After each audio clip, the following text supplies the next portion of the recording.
여러분들 가끔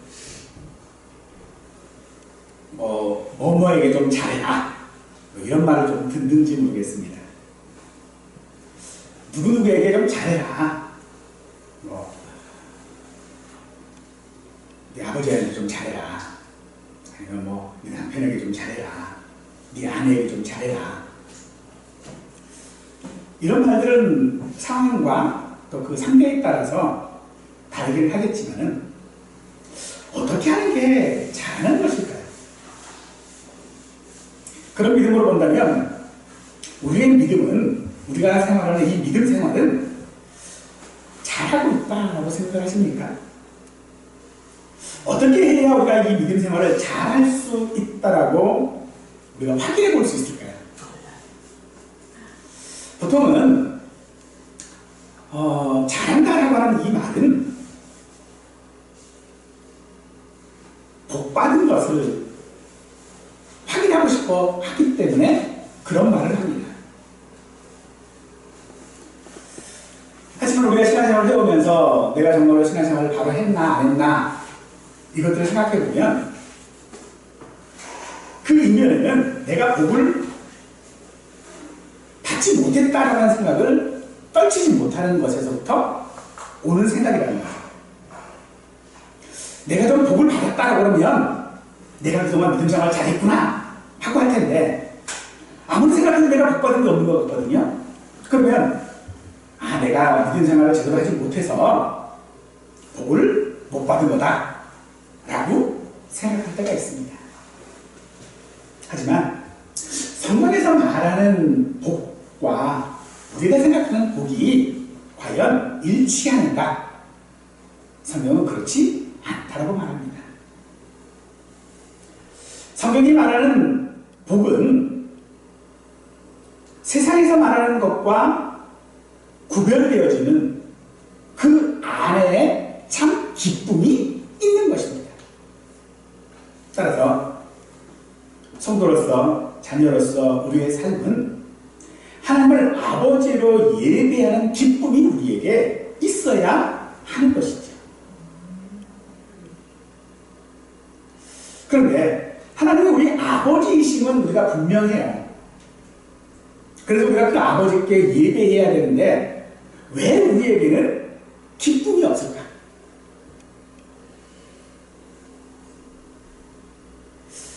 이 예배하는 자리가, 이 예배하는 이 시간이 우리에게 참으로 기쁨이 되어진다면 그게 분명 우리에게 복이 되어질 것인데 하나님은 우리에게 그런 기쁨이 잘 없어요.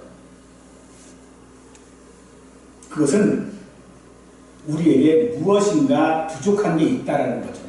그것은 바로 하나님은 질투하시는 하나님이라는 것을 우리가 잊고 있다는 사실이 있습니다. 하나님은 창조주이십니다. 하나님은 전지전능하시고요, 영원불변하시고 무소부재하시고 사랑이 많으시고 긍휼이 많으시고 자비하신 분이십니다. 우리는 그런 하나님에 대하여 분명히 알고 있어서 그런 하나님이 내게 복을 주실 것이라고 말하고 있지만은 실상적으로 우리가 정말로 기억해야 할 것 중에 한 가지를 기억하지 않는 것이 있는데 그게 뭐냐? 하나님이 질투하신다는 거예요. 아니 무슨 하나님이 질투를 다 하셔?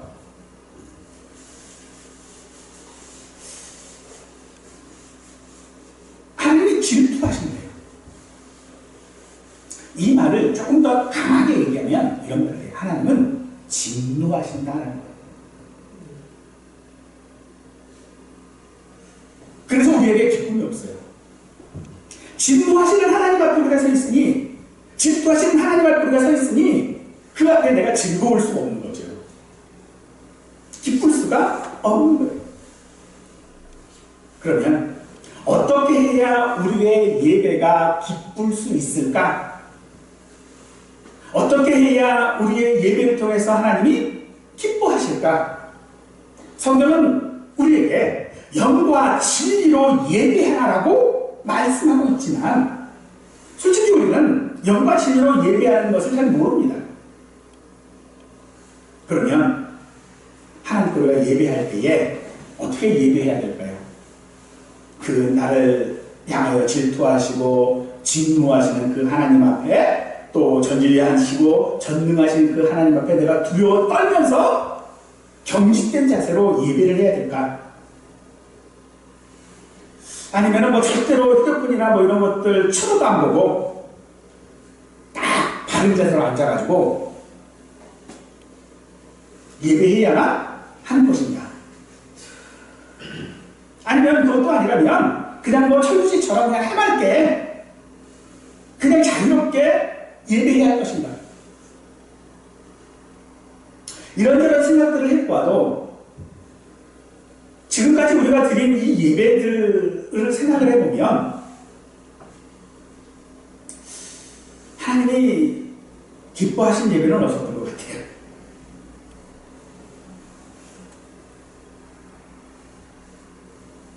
어떻게 우리가 이 복을 받을 수 있을까? 하지만 성경은 우리가 이미 복을 받은 자라고 말하고 있습니다.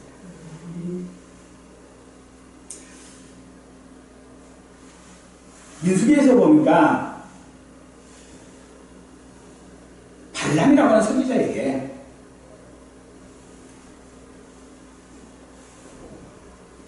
이스라엘 백성들을 저주하라고 사주하는 이방인이 있었어요. 이 발람이 돈에 눈이 어두워져서 이스라엘 백성들을 저주하고 싶어요. 그런데 하나님의 사자가 나타나서 이스라엘 백성들을 저주하지 말라고 합니다. 그러면서 그 이유에 대해서 이야기하는데 뭐라고 그러냐면 그들은 복을 받은 자이기 때문이다 라고 말하고 있어요.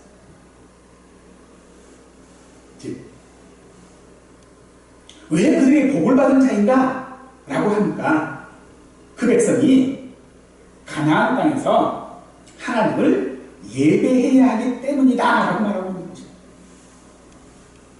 다른 말로 하면 오늘 우리가 어떤 방법으로 어떤 형태로 가진 하나님 앞에 나와서 예배한다고 할지라도 우리가 예배한다라고 하는 그 사실만으로 우리는 이미 복을 받은 자가 되어진다는 사실을 믿으시기 바랍니다. 그러므로 오늘 본문을 통해서 우리가 드리는 이 예배가 어떠해야 하는지를 한번 생각해 보고자 합니다. 오늘 우리가 읽은 이 본문은요, 다윗이 광야 생활을 해나가는 과정 속에서 사울의 위협을 피하여 도망다니던 그때였습니다. 다윗은 왕에 대한 어떤 기름 부음을 받았던 사람이지만 왕에 앉지를 못하고 오랜 세월 동안에 도망다녀야 했던 시기, 그 시기에 다윗의 부하들과 함께 나발이라고 하는 사람의 목자들을 돌보아주고 양떼를 보호해 주었던 적이 있습니다. 그때 이스라엘의 어떤 전통적인 유대 전통에 따라서 추수 때와 양털을 깎는 시기가 되어지면은 그 보호해 주었던 그 어떤 대가를 요구할 수 있게 되어져 있었어요. 뭐 예전에 그 영화 같은 거 보면 깡패나 뭐 이런 사람들이 시장에 가가지고 뭐죠, 보호 명목을 해가지고 막 그 돈 뜯어내는 뭐 이런 거 있었죠. 꼭 그 상황이에요. 다윗이 나발의 양떼들과 나발의 그 목자들을 그렇게 보호해 줬어요. 그렇게 보호해 줬으니 값 좀 내놔라 이거죠. 그래서 추수 때가 돼서 값 좀 내놔라라고 했더니 이 나발이 아니 다윗이 누구길래 나한테 와서 그런 걸 달라고 그래? 나 못 줘. 이런 거예요. 그 사실을 종들이, 그러니까 나발의 종들이 그 사실을 나발의 아내였던 아비가일에게 가서 이야기를 해요. 주인이 이러이러해서 이렇게 됐다. 아비가일이 그 소리를 듣자마자 바로 음식과 예물들을 준비해서 싸가지고 다윗에게 갑니다. 그리고 가는 길에 다윗과 마주쳐요. 그래서 내 주인이 참 멍청하다. 그러니 이 임무를 받고 화풀어라. 우리가 잘못했다. 라고 얘기를 해요. 그 얘기를 듣고 다윗이 네가 나를 와서 영접하지 않았다면, 이러지 않았다면 나발에 대해서 남자는 다 전멸했을 거다. 라고 얘기를 해요. 그러면서 이 아비가일에게 너는 하나님께 복받은 자다. 라고 이야기를 합니다. 그게 뭐일까요? 자기의 생명에 위협을 받은 상황 가운데서 그거를 피하기 위해서 했던 일이에요. 근데 다윗은 그것이 복된 일이라고 지금 말하고 있지. 우리는 분명 이 땅에 많은 사람들과 같이 복받은 어떤 풍성한 삶이라고 하는 것은 무엇인지에 대하여 자기 자신만이 어떤 정의들을 가지고서 살아갑니다. 그런데 그 정의들이 사실 우리와 크게 다르지는 않을 겁니다. 우리에게서 복받았다라는 게 뭘까요? 풍성한 삶, 권력, 어떤 지위, 사람들에게 인정받음, 그리고 부자, 이런 것들이 복받았다는 증거예요. 이건 예수님의 제자들도 마찬가지였어요. 예수님의 제자들도요, 예수님을 통해서, 즉 예수님의 제자라고 하는 그 이유 때문에 자신들이 권력을 누리게 되어지고 어떤 지위를 갖게 되어지고 인정을 받게 되어지고 그것으로 인하여 자기가 부자가 될 수 있는 수단으로 예수님과 가깝다라는 것, 예수님의 제자라고 하는 것을 오해했다는 겁니다. 그래서 예수님은 우리에게 정말로 복받은 게 뭐냐? 라고 하는 것을 말씀하실 때에 팔복을 통해서 이렇게 말씀하십니다. 심령이 가난한 자, 애통하는 자, 온유한 자, 의에 줄이고 목마른 자가 복이 있다. 그 위를 여기는 자가 복이 있고 마음이 청결한 자가 복이 있고 화평하게 하는 자가 복이 있고 의를 위하여 핍박받는 자가 복이 있다. 라고 하십니다. 하지만 우리는요, 이 팔복 가운데 어느 하나도 속하지는 못합니다. 그래서 우리는 생각할 때에 나는 복받을 자격이 없다라고 생각합니다. 우리가 예배도 마찬가지인 거죠. 예배를 통해서 야, 정말로 이것이 하나님께서 내게 원하시는 예배인가, 받으실 만한 예배인가라고 생각했을 때에 그러지 못하구나. 그럼 나는 복받을 자격이 없구나 라고 할 수 있다는 거죠. 나발이 그러했습니다. 나발은 다윗에 대하여 생각하기를 그가 기름 부음 받은 왕도 아니고 자기 자신을 보호해 줄 수 있는 사람도 아니다 라고 생각했어요. 그래서 25장 10절 말씀해 보니까 다윗이 누구며 이새의 아들은 누구냐, 요즘에 각기 주인에게서 억지로 떠나는 종이 많도다 라고 얘기해요. 즉 말하자면 다윗은 그저 반란자고 도망친 종이에요. 쫓기는 신세인 다윗이 자기를 보호해 주었다라고 하는 것을 나발은 인정하지 않는 것입니다.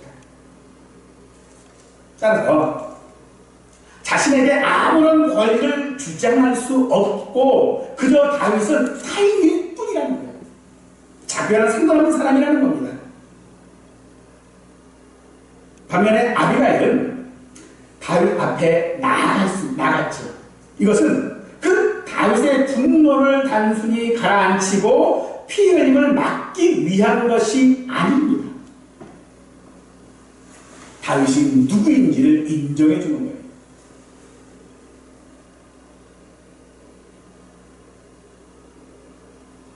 나발은 인정하지 않았지. 그러나 아비가일은 인정했습니다. 이게 무슨 얘기입니까? 우리가 복받는 자인 것을 우리는 우리 스스로 인정해야만 합니다. 그 복을 하나님께서 우리에게 주시고 하나님이 우리 하나님 아버지 되신다는 것을 우리는 인정해야 된다는 것이에요. 내가 무엇을 했고 내가 저것을 했고 이것을 했다 할지라도 그 모든 것이 하나님의 보호하심 아래 우리가 있었던 것을 우리는 인정해야 하는 것입니다.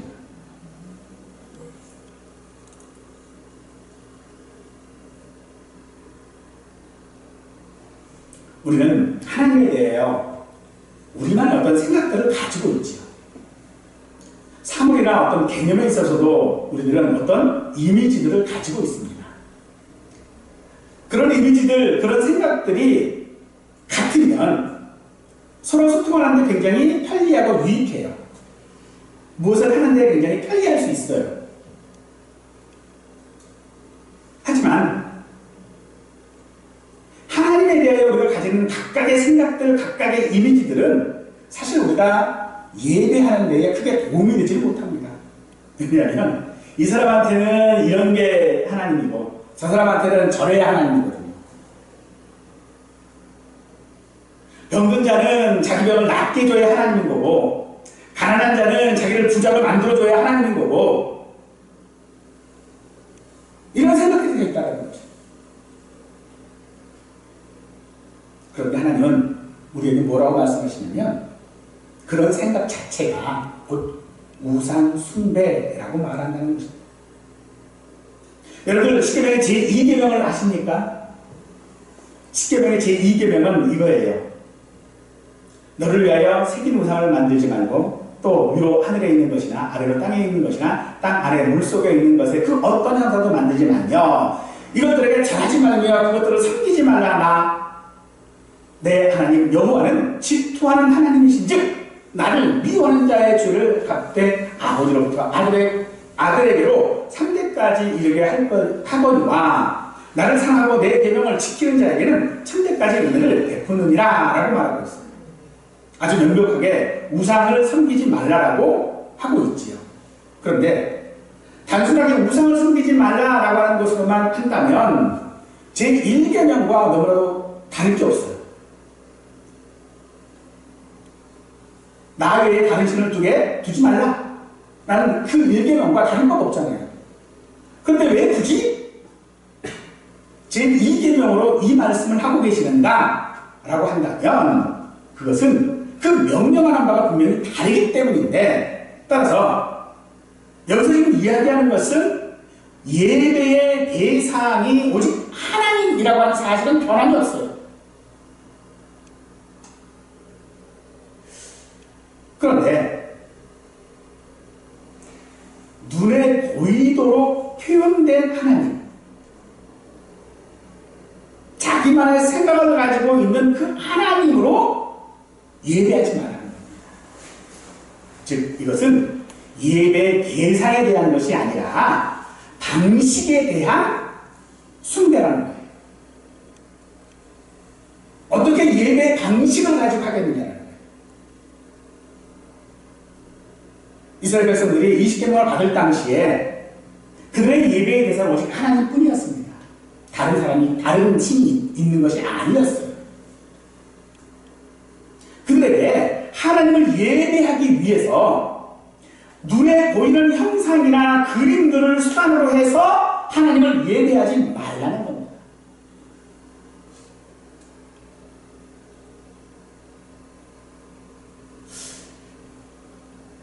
우리가 하나님을 예배할 때 어떻게 예배해야 된다고요? 영과 진리로. 이 말은 뭐예요? 하나님은 눈에 안 보이신다는 거잖아요. 눈에 안 보이는 하나님을 예배하려고 하니 우리 생각에는요 너무 어려워요. 그게 힘들어요.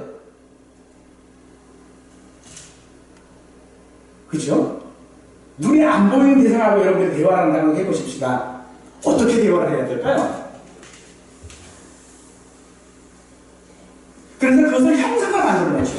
형상화를 시켜놨어요. 어떻게? 핸드폰.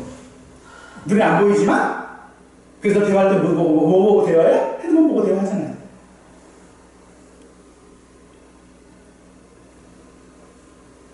우리에게 보이지 않는 하나님을 예비한다는 것이 굉장히 어려운 문제라는 거예요.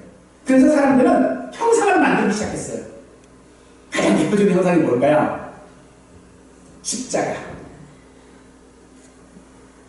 그건 우리 눈에 보이는 거잖아요. 근데 문제는 우리 눈에 안 보이는 형상을, 그 형상의 이미지를 내 마음 가운데, 내 이 신념 가운데 가지고 있다는 거예요.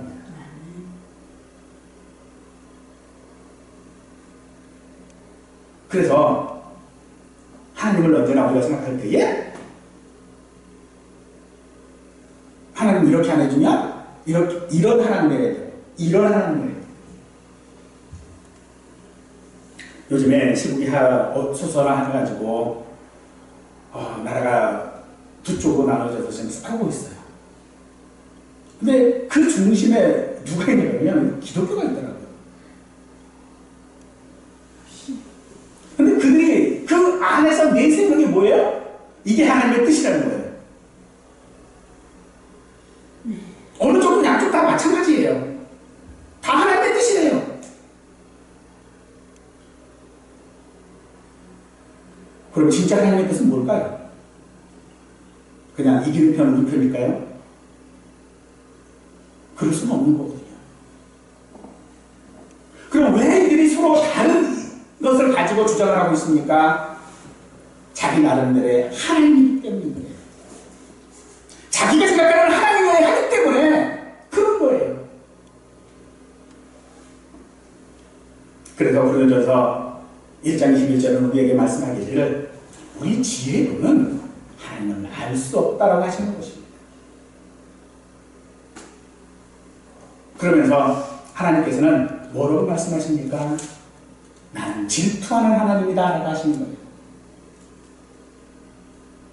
그럼 여기서 하나님이 도대체 무엇을 질투하는 겁니까?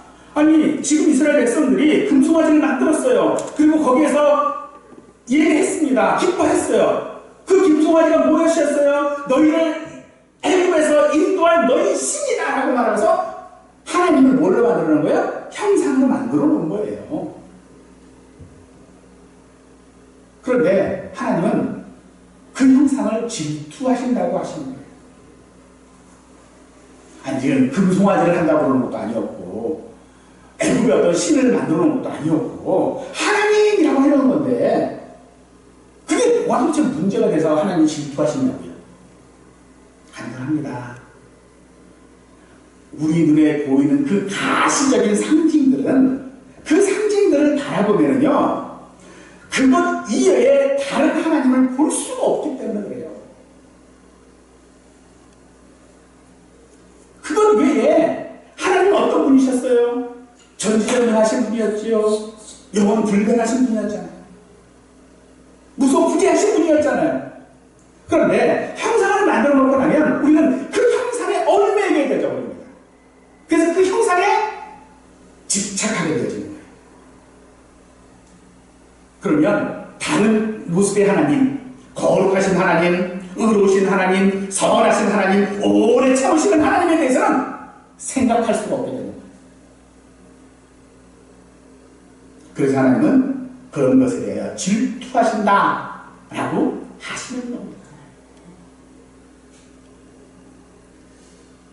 그러면 우리가 원하는 대로 하나님을 상상할 수 없습니다.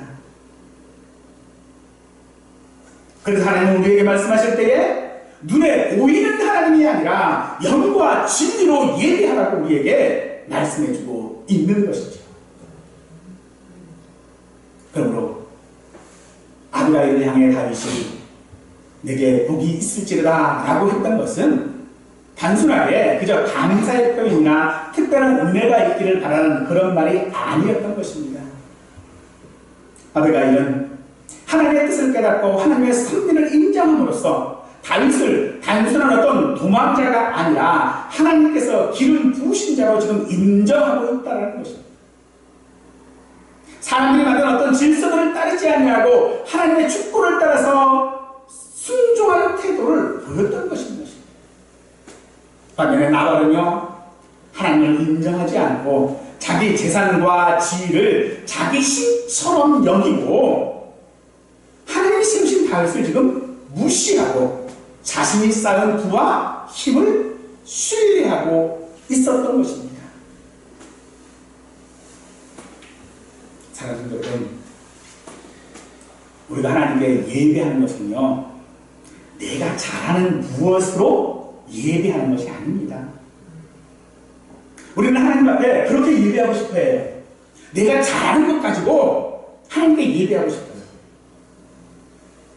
그래서 뭐예요? 성가대도 하고요, 찬양도 하고요, 찬송 인도자도 하고요, 간증도 하고 그래요.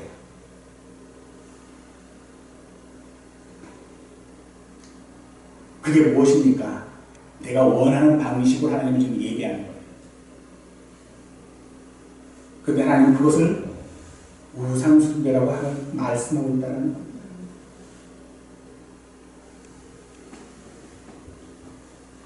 우리가 잘하는 무엇으로 하나님을 예배하는 것이 아니라 하나님이 세우신 방식으로 우리는 하나님을 예배해야 합니다.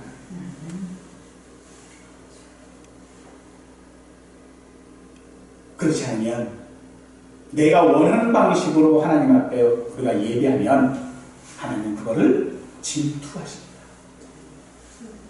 하나님은요, 진노하십니다. 우리 하나님이 어떤 분이십니까? 우리 하나님은 완전한 분 아니십니까? 우리가 어떤 것을 통하여져서 하나님을 더 복되시게 할 수 없습니다. 우리의 어떠함을 통해서 하나님의 복을 덜하게도 할 수 없습니다. 하나님은 그 하나님 자신 외에 복되게 할 그 무엇도 필요하지 않습니다. 세상에 우리가 생각하는 어떤 복이 있다면 그 복은 하나님에게서 나오는 것인 줄 믿으십시오. 때문에 이 땅에, 이 세상에서 어떤 소유하는 것으로 우리가 복이 있다라고 생각하지 마십시오. 우리가 소유하는 것보다 더 복되게 할 수 있는 것이 있는데 그것이 무엇입니까? 바로 우리가 하나님이 우리의 아버지가 되시는 것입니다. 그래서 하나님을 아버지로 부르는 자는요, 복이 있는 자인 것입니다. 시편 144편 15절 말씀에 여호와를 자기 하나님으로 삼는 백성은 복이 있도다라고 고백하고 있습니다. 우리가 하나님을 아버지로 부를 수 있는 복을 받은 것은 우리가 소유할 수 있는 가장 큰 복이고 마르지 않는 샘과 같은 복인 줄 믿으십시오. 그러므로 우리의 참 행복은 하나님을 바르게 예배하는 데서부터 오는 것이고, 그것은 하나님께서 정하신 영과 진리로 예배할 때에 우리가 비로소 그 복을 누릴 수 있는 것입니다. 따라서 제2계명에서 필요한 것은 외적인 어떤 율법 준수가 아니라 하나님이 복의 근원이심을 믿고 순종하는 삶을 의미하는 것입니다. 팔복 또한 세상의 가치들을 버리고 하나님의 뜻을 따르는 자들이 복을 받는다라고 선언하는 것이 팔복인 것입니다. 여러분들, 팔복 중에서 가장 먼저 언급된 것이 심령이 가난한 자가 복이 있다 하는 거 아니겠습니까?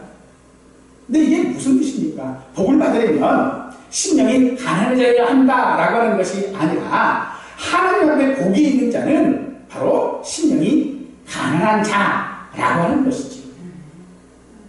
심령이 가난하다라고 하는 것은요, 다른 말로 하면 막다른 골목에 부딪혀서 절박한 처지에 놓여있다는 겁니다. 여러분, 우리는 영적으로 가난하다라고 하는 것이 무엇인지 이해하십니까? 그런 복이 있는 것입니다. 죄를 애통하는 것이 무엇인지를 안다면 복이 있는 것이고, 우리에게 하나님이 내 아버지라고 하는 사실들을 내가 고백할 수 있다면 그것처럼 우리가 복을 받는 것이 없는 줄 믿으시기 바랍니다.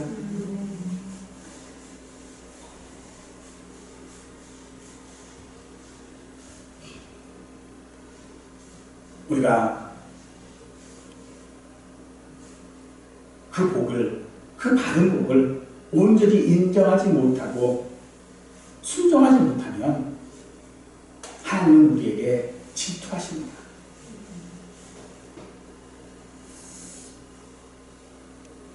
우리 생각으로 하나님 아버지를 생각하지 말고, 우리 생각으로 하나님이 주시는 복을 판단하지 말고, 온전한 예배, 영과 진리로 예배하는 복이 우리 모두에게 있기를 축원하겠습니다. 우리는 어떤 사람들이 복을 받았을까? 라고 생각을 하면, 야, 저 사람은 참 복 받았네 라고 하는 사람들이 어떤 사람들입니까? 뭔가가 남다른 점이 있는 사람들 아닙니까? 우리가 아브라함이 믿음의 조상이 됐고 하나님께 복을 받았다라고 하는 것은 그 원인을 우리는 아브라함에게서부터 자꾸 찾으려고 합니다.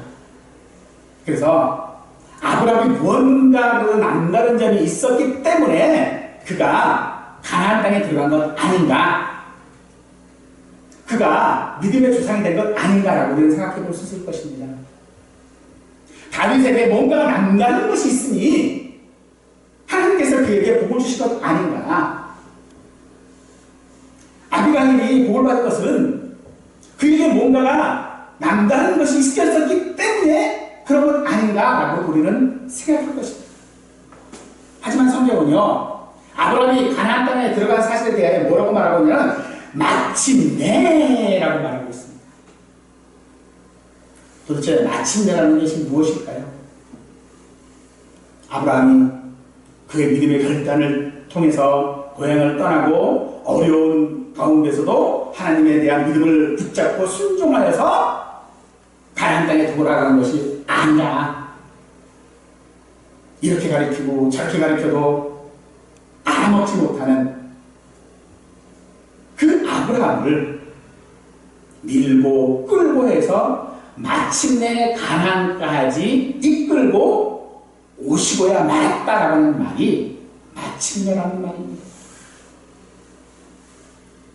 사랑하는 성도 여러분, 다윗이 나발을 징벌하지 않은 것은요, 아비가일이 다윗을 영접했기 때문이 아니라 하나님께서 그렇게 하신 것입니다. 오늘 우리가 하나님 앞에 예배함에 있어서 이 예배가 하나님이 받으실 만한 예배인지 아닌지 우리로서는 판단할 수 없고, 또 때로 이 예배가 내 나름대로 하나님을 향하여 드리는 예배일 수는 있으나 분명한 것은 하나님은 마침내 우리의 예배가 영과 진리의 예배가 되게 하실 것이라는 사실입니다. 하나님은 마침내 우리가 이 세상 그 어떤 삶에도 불구하고 우리를 하나님의 자녀로 복받은 자로 만드실 것이라는 이 사실이 우리에게는 변함이 없는 것이고, 그 일을 하나님은 분명히 하신다는 사실을 믿으시기 바랍니다. 시편 51편을 보면 다윗이 그런 고백을 합니다. 주께서는 제사를 기뻐하지 아니하시나니 그렇지 아니하면 내가 드렸을 것이다. 주는 번제를 기뻐하지 아니하시나이다 라고 고백합니다. 이걸 언제 고백했냐 그러면요, 다윗이 바세바와의 사건 이후에 그것을 지적받고 그 다음에 했던 고백이에요. 우리는 이 다윗이 어쩌면 그럴 수 있을까? 라고 이야기를 합니다. 다윗에게 있어서는 이 사건은요, 얼마나 치명적인 사건이고 괴로워했는지, 다윗이 이 정도로 괴로워하는 것은 어쩌면 당연한 것이다 라고 우리는 생각할 수 있을 것입니다. 그런데요, 성경에 보면 이 다윗과 바세바 이 사건보다도 더 추악한 그런 사건들이요, 얼마나 많이 있는지 몰라요.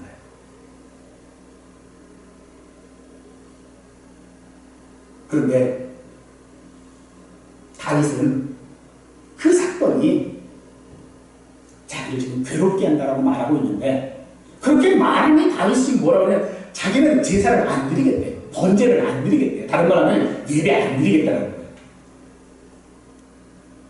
다윗이 용서를 받을 수 있는 방법은 구약에서는 뭐가 있었어요? 번제를 드리는 거였어요. 근데 번제를 안 드린대요. 왜 안 드리는가 봤더니 그것으로는 자기의 그 죄의 문제가 해결되지 않는다는 것을 그가 알았기 때문이라는 것입니다. 다른 말하면 그겁니다. 우리가 하나님 앞에 예배하는 것으로는요, 우리의 모든 문제가 해결되지 않습니다. 예배로 모든 것이 해결되는 게 아니라는 거죠. 그러면 어떻게 해야 될까요? 어떻게 해야 우리가 하나님 앞에 복받는 자가 될 수 있습니까? 어떻게 해야 우리의 모든 죄들을 해결해 볼 수 있습니까? 우리는요, 어떤 방법을 통해서도 해결할 수 없습니다. 오직 하나님께서 막아주셔야 합니다. 하나님께서 해결해 주셔야 합니다. 다윗이 불같은 성경으로 나발을 죽이려고 나섰을 때에 아비가일을 보내셔서 그를 막게 하신 것처럼, 오늘 우리가 복받는 자가 되게 하기 위해서 우리의 모든 죄악들, 우리의 모든 악한 것들을 막으실 사람들을 하나님께서 보내주시는 줄 여러분 믿으시기 바랍니다. 어떤 사람이 복받는 자입니까? 나를 죄악에서 막아서는 사람들이 있을 때에 우리가 복받는 자인 것입니다. 누군가 우리에게 와서 예배를 이렇게 해야 돼, 믿음 생활을 이렇게 해야 돼 라고 하는 사람이 있을 때 우리가 복받은 겁니다.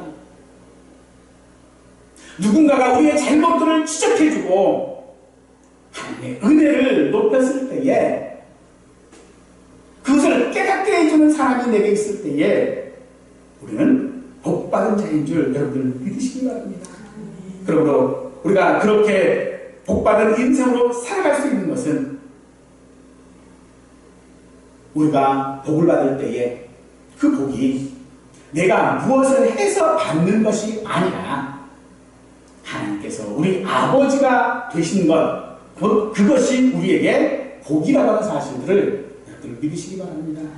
시편 16편 2절 말씀입니다. 내가 여호와께 아뢰되 주는 나의 주님이시오, 주 밖에는 나의 복이 없다 하였나이다. 사랑하는 여러분, 주밖에 복이 없은 줄 믿으시기 바랍니다. 사람에게 복이 필요한 것은 분명하지요. 그러나 그 복이 곧 사람에게 하나님이 필요하다라고 하는 사실을 말하는 것인 줄 믿으십시오. 우리에게 하나님이 있어야 우리는 안전할 수 있습니다. 우리에게 하나님이 있어야 우리는 든든합니다. 하나님은 우리의 찬송을 받으시기 위하여 우리를 창조하셨고, 우리와 함께 하시기 위하여 그 모든 것들을 이루시고 우리에게 복을 주셨습니다. 우리는 그 모든 토대 위에 우리의 삶을 살아갈 수 있기를 원합니다. 하나님 우리 아버지는 우리에게 복이신 줄 믿으십시오. 그래서 하나님 한 분만으로 만족할 수 있기를 원합니다. 사람에게 생명이 중요한 것처럼 오늘 우리에게 하나님만이 하나님이시고 우리 아버지이신 줄 믿으시고, 이 믿음을 가지고 살아갈 때에 우리가 가장 이 땅에서 복받은 자인 줄 믿으시고, 그 복이 오직 하나님 아버지로 말미암아 우리의 삶 가운데서 드러날 수 있기를 간절히 축원하겠습니다.